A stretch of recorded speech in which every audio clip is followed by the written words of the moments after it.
Hey everybody, I am Brady Briggs. Welcome to another episode of the Combat Logic.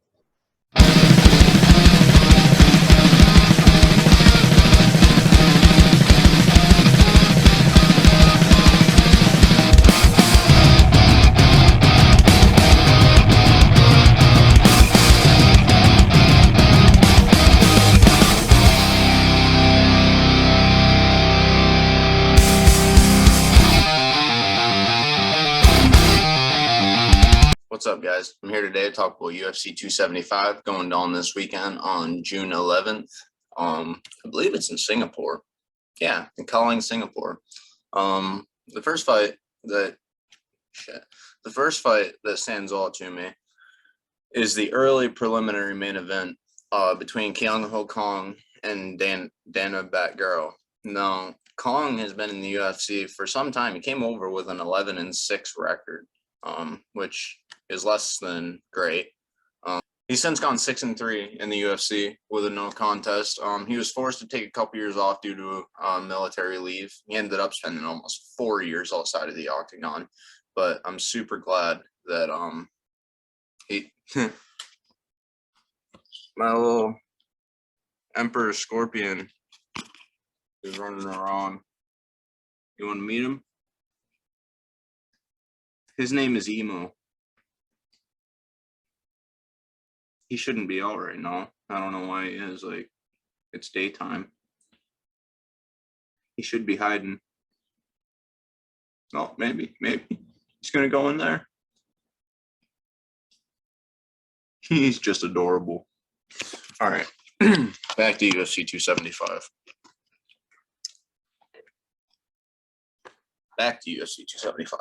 Okay. So, yeah, Kong, he's a pretty well-rounded guy. He's got good kickboxing. He's got good jiu-jitsu. And then Batgirl is a pretty sizable bantamweight, okay? He's pretty huge for the weight class, and his power demonstrates that, too. After losing his UFC debut, I believe he came over with a 7-1 record. He lost to Alatang Haley by a decision. He's since gone 3-1, okay? All fights ended in knockout. He got TKO'd by Chris Gutierrez in his last fight. Gutierrez is on a real streak right now. There's really no shame there. Gutierrez hasn't finished many people in that streak, but there's no shame there. He's a great striker.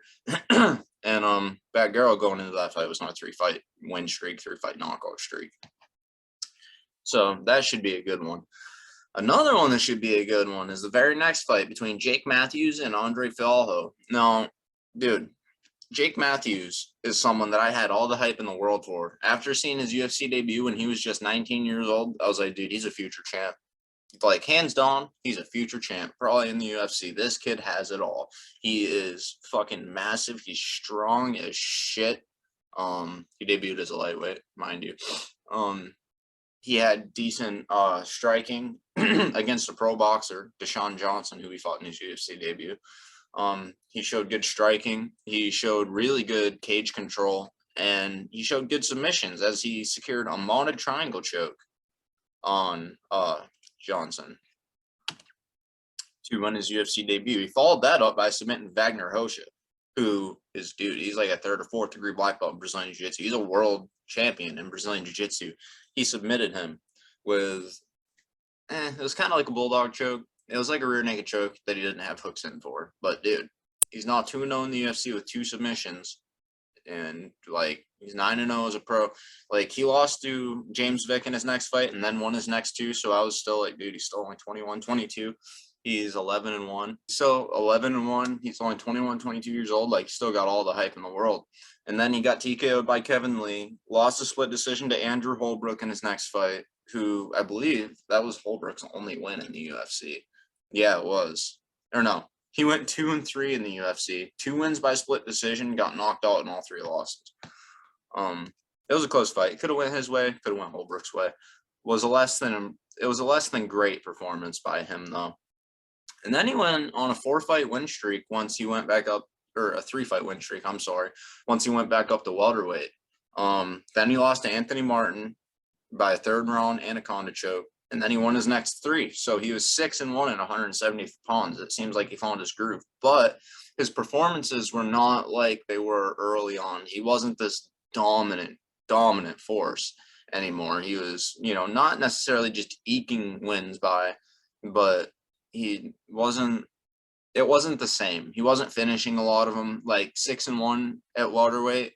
5 of those wins were decisions. And then he followed it up by getting submitted by Sean Brady, also in the 3rd round. So he's 6-2 at welterweight, and both of his losses are 3rd round submissions. And he's a Brazilian Jiu-Jitsu black belt as well. And he's got good grappling, he's got good striking. He's a very good fighter, but he just hasn't quite lived up to the hype that I thought he would. And Andre Fialho, dude, this guy, since losing his UFC debut to Michel Pereira earlier this year, he's since gone 2-0 with 2 knockouts, one over Miguel Beza. And for those of you that don't know, remember when James Vick left the UFC going like 1-4 in his last 5, getting knocked out in all of them? Andre Fialho is the guy that knocked James Vick out once he left the UFC. That's who that is. And yeah, he's gone 2-1 this year. He's about to have his 4th fight before the halfway point of the year is up. That's pretty fucking impressive, man. I think I'm going to take Fialho in this one, to be honest with you. Unless Matthews returns to form, which I haven't really seen out of him in years at this point. But he's still only 27 years old. He'll be 28 in 2 months, but he's still only 27. He's got a lot of room to grow still. All right, spend a good amount of time on that fight. How about Seung-Woo Choi and Joshua Kolobal? This is another really good fight. Kolobal lost his UFC debut to Jalen Turner, got TKO'd in the 2nd round. Then he had a draw with Charles Jourdain before winning his next fight. And then Choi has really been impressing me lately too. He came to the UFC with a 7-1 record. He was a top FC champion prior to coming over. He had avenged his only loss, and he's a Muay Thai champion as well, for those of you that don't know. I don't know his record because it's not that well documented, but he's a Muay Thai champion, came over with a 7-1 record. He lost his first 2 fights to Movsar Evloev and Gavin Tucker. He then won his next 3, finishing off with a knockout of Julian Erosa. And then he went into his fight with Alex Caceres with a record of 10-3, and he was looking better than ever in that fight, man. He looked so on point, but he ends up getting his back taken and gets choked out a little over midway through the 2nd round. So that should be interesting. I'm hoping Choi can bring it together. I think he can. He's a very, very fun talent to watch. He's a huge featherweight. He's 6'6'1". Like, he's a huge featherweight. This should be a good fight. Brendan Allen is fighting Jacob Malcone, and I don't know why is Malcone's name first. He can't be the A side in this fight. He's only 6-1. That's crazy. He lost his UFC debut with a 4-0 record, bringing it to 4-1. He lost to Phil Hawes, who knocked him out in just 18 seconds. He then beat Abdul Razak Al Hassan, which is very impressive. It's not something I thought would happen. And he followed that up with a win over AJ Dobson. Brendan Allen, I wouldn't say he's a prodigy, but he's still only 26 years old, and he's shown us a hell of a lot. He's a very good fighter. He's the only guy to submit Kevin Holland in the UFC, other than Kyle Dawkins, which resulted in a no contest. Yeah, dude, he's gotten knocked out in the 2nd round by Sean Strickland and Chris Curtis. Other than that, he's 6-0 in the UFC, so that would make him 6-2 in the UFC. But he's a very good fighter. He's got a great ground game. He showed in his fight with Kunai Soriano a few fights ago that his striking is absolutely improved greatly. Yeah, I'm very excited to see what he's got for Mr. Malcone. Then we start off the main card with Jack Della Maddalena and Ramazan Emeev. Again, how is Della Maddalena the A side in this fight? He's only 1-0 in the UFC, fighting a multiple-time M1 champion. Emeev is one of those guys. If you've seen one of his fights, you've seen all of them, but that don't mean he's not a good fighter. He's the last guy to beat Anatoly Tokov, the guy I believe should be fighting Gegard Mousasi for the middleweight belt. He's the last guy to beat him. He beat some pretty damn good fighters outside the UFC. And then since coming over to the UFC, he's gone 5-2. All 7 of those fights have gone to decision. And Della Maddalena, in his UFC debut, he only fought a 4-0 opponent. But, dude, his boxing is so crisp, and he's got some power behind it. He was a lot of fun to watch. Since debuting and losing his first 2 fights, Maddalena's gone 11-0. making him 11-2 as a pro. So I'm very excited for this fight. Another one I'm very excited for is Rogerio Bontorin and Manel Kape. Now, I don't know how Manel Kape is fighting again already, because he was just suspended by USADA like 1 or 2 months ago for a tainted supplement or something, but they must have proven it to be a tainted supplement. They must have proven that he didn't do anything wrong, because he is already matched up again, and he's fighting this weekend against Rogerio Bontorin, which is super interesting because Bontorin has gone 0-3 with a no contest over his last 4 fights. Now, he beat Matt Schnell in that time. So he's really 1-3 in his last 4 after opening up his career with 16-1. Okay. He's winless in his last 4 fights against Ray Borg, Kai Kara-France, who knocked him all, beat Matt Schnell, which was overturned, and then a split decision to Brandon Royval that could have really gone either way. It was a very close fight. But Royval secured an armbar and got the tap in the 3rd round, and the ref didn't see it. And so it went to the distance. Bontorin did out-wrestle Royval for most of that fight. But I think 2 of those judges were like, dude, he finished him. Like, he finished him. He should have got that win. So they gave it to him. This guy.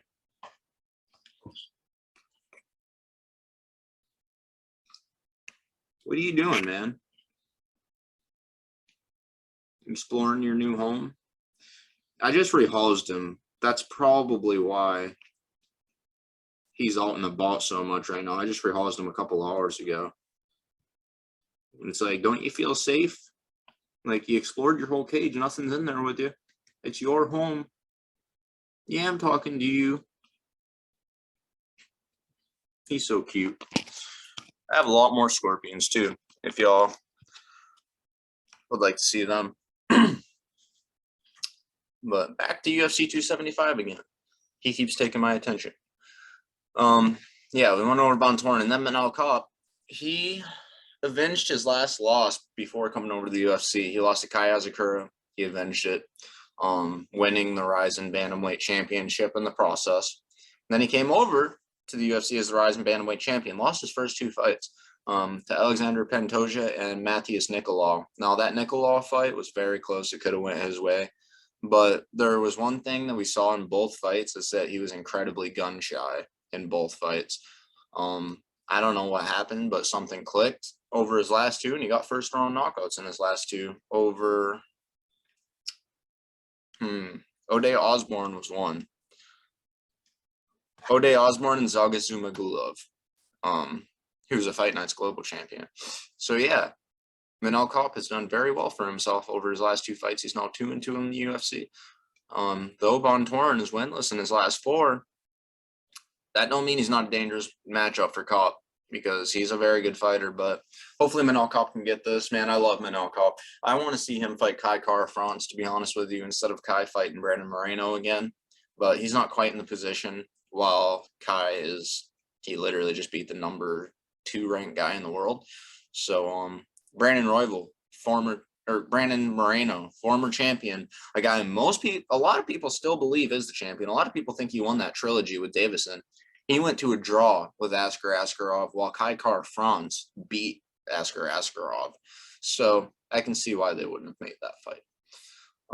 Next up, Weili Zhang and Jedrzejczyk. Fucking 2020 fight of the year. I'm pretty sure it was 2020. This should be super interesting because, 2020 fight of the year. Joanna opened up her career 14-0. She was like the scariest female fighter in the world. She's since gone 2-4. Okay, she's now 16-4 as a pro, and she hasn't fought since she fought Weili. While Weili has since gone 0-2, losing to Rose Namajunas twice. That should be super interesting, man. I'm so glad that these 2 are fighting again. It's too bad it's not a 5-round fight again. But after looking at Joanna's face at the end of that fight, it's probably not a bad thing. It's 3 rounds. It might even be more of a fight with it being 3 rounds, because they don't have to worry about getting as tired this time around.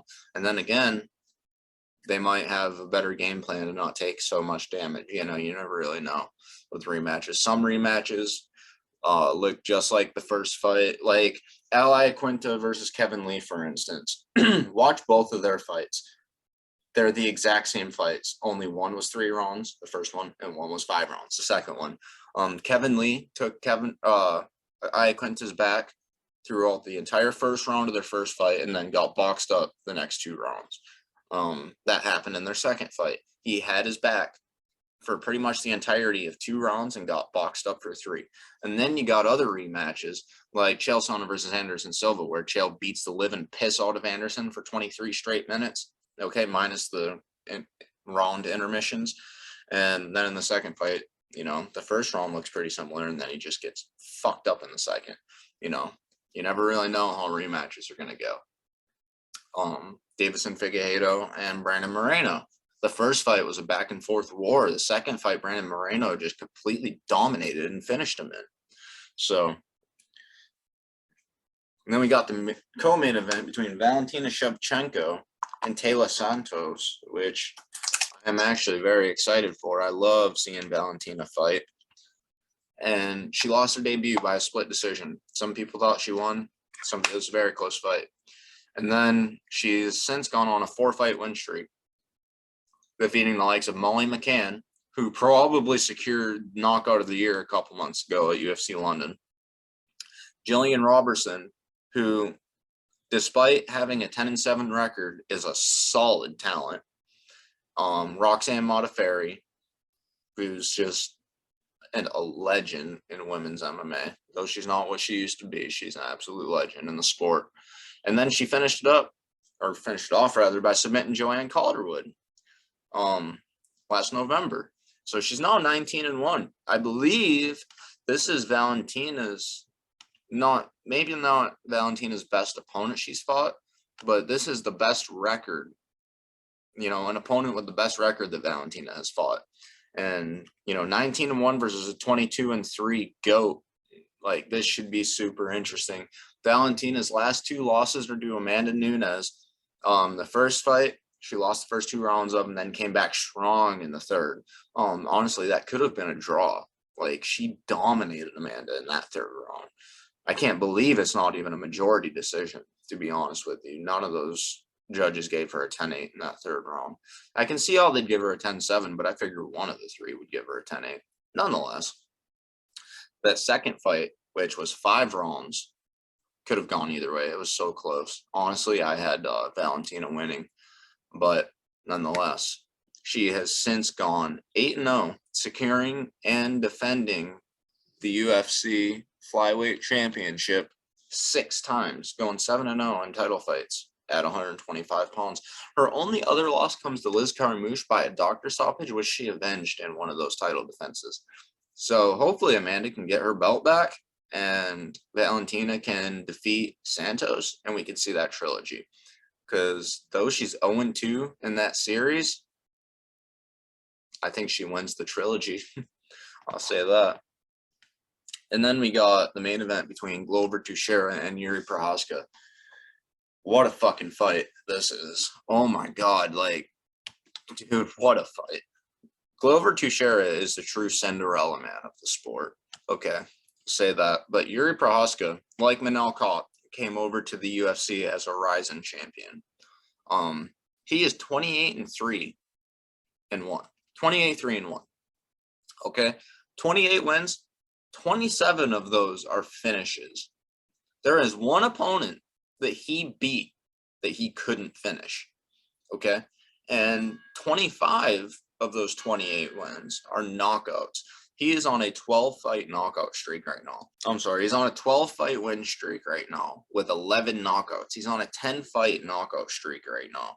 All right, the last 4 of them coming via KO, going 2-0 in the UFC so far against 2 title challengers in Volkan Ozdemir and Dominic Reyes. Dominic Reyes, the man many believe to beat John Jones.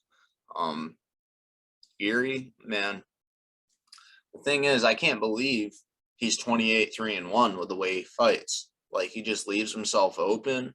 Like, he's so long and rangy, and he uses his range, but he also doesn't. It's so fucking weird. You'd have to watch him fight to understand what I'm saying. Like, It's hard to describe. I've never seen anybody fight like him before, especially with the effectiveness he has.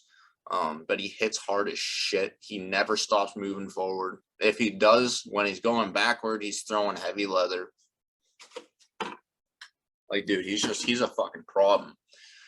And Glover Teixeira, man, like I said, true Cinderella, man. Since losing to Corey Anderson, he has since won his last 6 straight. He almost got knocked out in 4 of those fights, okay? Carl Robertson almost knocked him out, and honestly, that fight could have been stopped. But he ends up, recovering, getting the arm triangle choke. Ion Kudelaba, another one, almost knocked him out. Nikita Krylov came very close. Anthony Smith hurt him badly a few times throughout those first couple rounds. Thiago Santos almost knocked him out like 3 different times. But he's 6-0 in his last 6 fights. It's remarkable. And he finishes that off with submitting Jan Blachowicz in a straight-up flawless performance last October to claim the UFC light heavyweight championship. Like, finally, Glover Teixeira has the belt. It's pretty remarkable, man. Like, after coming to the UFC, finally coming over to the UFC, he had visa issues for the longest time. He finally came over with a 17-2 record. He won his first 5 fights with a promotion, finishing 4 of them. The only guy he couldn't finish was Rampage Jackson, former champion himself. And then he lost to John Jones. Then he got mauled by Phil Davis before going on another 3-fight win streak, 3-fight finish streak, which was halted by Anthony Johnson. Then he beats Jared Cannonier, loses to Alexander Gustafsson, beats Misha Serkinov, gets absolutely mauled by Corey Anderson. And that's why I want to see Phil Davis fight Corey Anderson so bad, because they're both in Bellator now. I wanted to see it when they were both in UFC, but they're the only 2 guys to all wrestle Glover Teixeira the way they did. Like, please, Bellator, make that fight, please. But since losing to Corey Anderson, like I said, he's gone 6-0 in his last 6, securing 5 finishes in those 6. It's just remarkable, dude. It's remarkable what he's been able to do over these last several fights. Since January 2019, he hasn't lost. And it's pretty crazy. It's really crazy because at 42 years old, he'll be turning 43 in October. He's still as good as ever. Like, his body looks like it's fallen off a little bit, but dude, he's still got wicked power. He's still fast enough. His wrestling has always been very good, and his jiu-jitsu has always been very good. He might be the best grappler ever at 205 pounds. Being a 2nd-degree black belt in Brazilian Jiu-Jitsu, he submits a lot of people. And his wrestling is equally as good to get the fight there, not to mention his boxing can also get his fights to the mat. I'm super interested in how this fight goes because I have no idea. Because the way Yuri leaves himself open, and with as hard as Glover hits, as good as his boxing is, Glover could win this fight easily. Okay, he could land a really hard shot and knock Yuri out. It's happened before. The last guy to beat Jerry was King Mo, former Strikeforce champion, which he avenged, by the way. Avenged the last guy to beat him. But nonetheless, he still leaves himself open like that. And he still eats punches. He got hit a good amount in his 2 UFC fights so far. And he's very tall and lanky, which makes it easier for shorter guys, which Glover is not that short. He's 6'2". But with Yuri being, man, he's only 6'3". He's only an inch taller. Wow.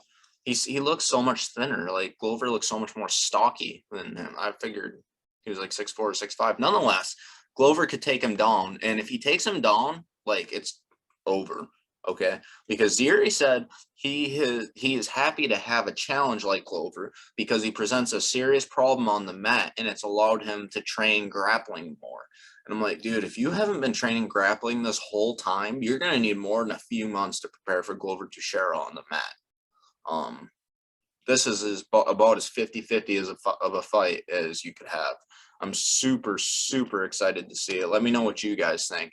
Thank you for watching. Have a good one.